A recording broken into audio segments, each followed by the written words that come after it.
What now for Texas and Texas A&M after both schools have lost running backs for the 2024 season? CJ Baxter for Texas is done for the year, as is Rueben Owens for Texas A&M. Now, we'll talk about this right now from an impact perspective and from a what do both teams need to do going forward perspective. Before we get to that, though, make sure you're subscribed right here to the On3 YouTube channel. Whether you're an A&M fan, whether you're a Texas fan, I promise we're going to talk a lot about both your schools, so make sure you're locked in right here because it's college football every single day right here on this show, The Hard Count, on the On3 YouTube channel. So first things first, man, this is awful. Like, this sucks. Like, both of these dudes, one, were going to be, I believe, very impactful to both their teams during the 2024 season. But, like, from a personal perspective, like, both of these dudes had put in work all winter, all spring, all summer. Like, they had done the most difficult, most frustrating parts of playing college football, the most rigorous parts of playing college football, so they could go and reap the rewards in the fall. And the fact that neither of these individuals, who again had bright futures in 2024 that I think were going to be big pieces to both these teams' successes in 2024, don't even get the chance to suit up for week one, heart goes out to them and heart breaks for those guys because I know they had put in a lot of work to be able to suit up and have big seasons in 2024.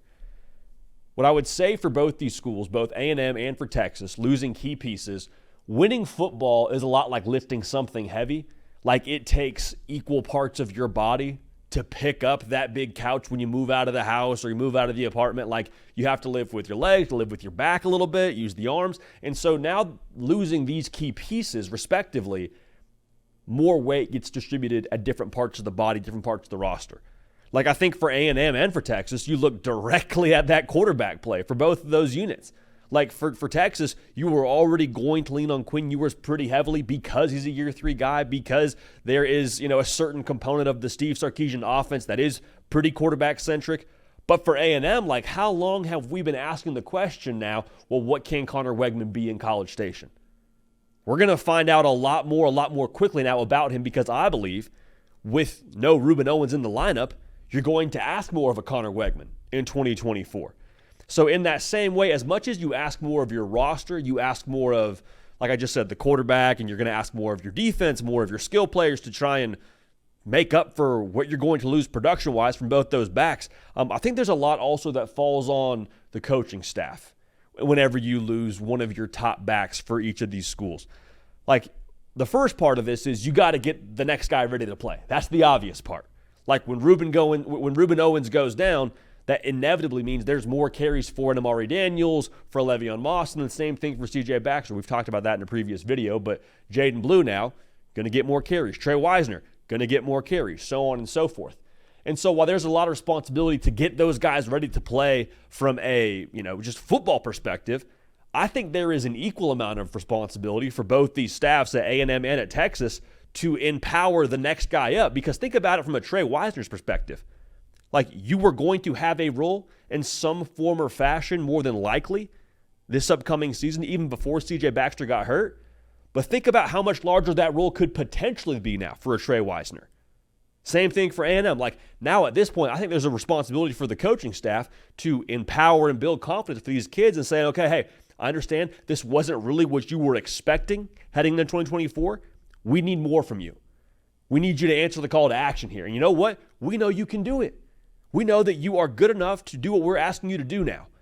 All right, so that's massive, and I think that part sometimes gets overlooked when you talk about guys having to step up when another player goes down because of injury. Like, I think that honestly is as important as the football side of things when you talk about how both these units will have to respond in 2024, losing key backs for both sides of this. So the question we're all asking now is, how does this impact A&M? How does this impact Texas? I think there's a couple of ways to look at it. And the first way is, like, we don't actually know how it's going to impact them. And this is something I want to make sure we steer clear of as best we can when it comes to actually playing games. Whenever there is some deficiency for A&M or for Texas on the ground in specific games, it could be October 19th when Georgia comes to Texas. It could be that last game of the year when Texas goes to Texas A&M. Whenever there's a situation where one of these teams will struggle to run the football, there will inevitably be parts of the fan base, parts of the college football public that says, well, what if A&M had Rueben Owens? Would that have made a difference? Well, if CJ Baxter was in the game for Texas, like he could have gotten that extra yard on 4th and inches. And that's kind of a fool's errand, to be honest with you. What I think is important to note here is great football teams, great coaches, great rosters, they find a way to play their style of football regardless of their personnel.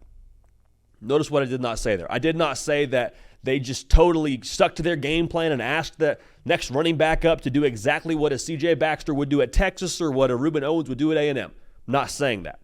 I think the approach changes a little bit, but the ultimate goal does not change. Like I'm telling you, both these teams, I promise you, want to run the football.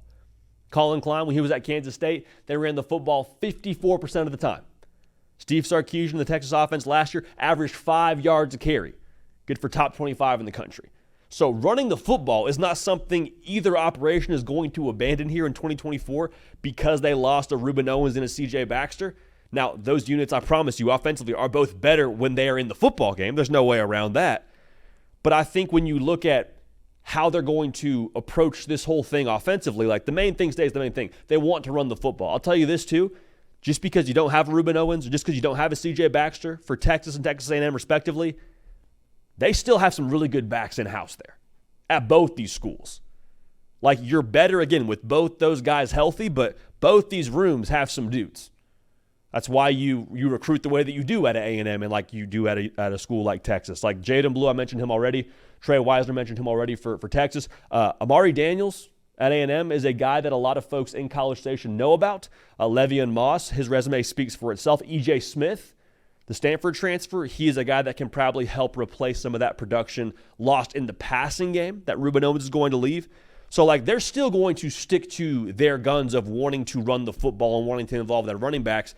The key differentiating factor is, okay, well, C.J. Baxter's strengths may be different than a Jaden Blue's strengths. What Amari Daniels does well, what Le'Veon Moss does well, might be different than what a Rueben Owens does well. So schematically, there's some things you probably have to tinker with. But at this point now, like, you don't have to just throw out your old game plan. Like, you still can keep your same philosophies. It's, okay, how do we cater to these new backs' strengths and lean on other guys more that we weren't going to lean on previously? So I'll say this too. As much as I think both these players benefit their respective teams, I think as we sit here today, I don't change my win-loss prediction for either of those schools just yet as we sit here in August. And the thing I want to make sure we steer clear of, I'm not trying to downplay either one of these injuries. This is a massive loss for both of these schools. I told you at the top of this thing, my heart breaks for both these kids because that is just, I hate that. I hate every single piece of that. I do think, though, that both these rosters and both these staffs are going to be good enough to not make the most of it, because that's not what I'm trying to say.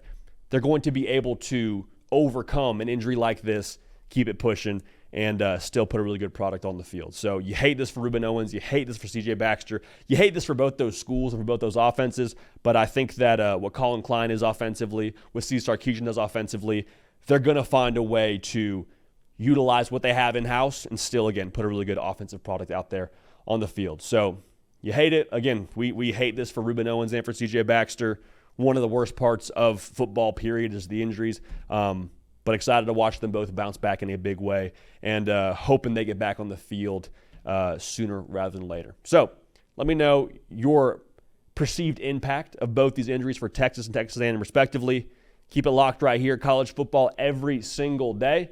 We are live tomorrow, 11 a.m. Eastern, talking about who wasn't ranked in this first AP poll, but who we believe will be ranked at the end of the college football season. Appreciate y'all. Love y'all. We're going to keep this party rolling, and we will see y'all next time.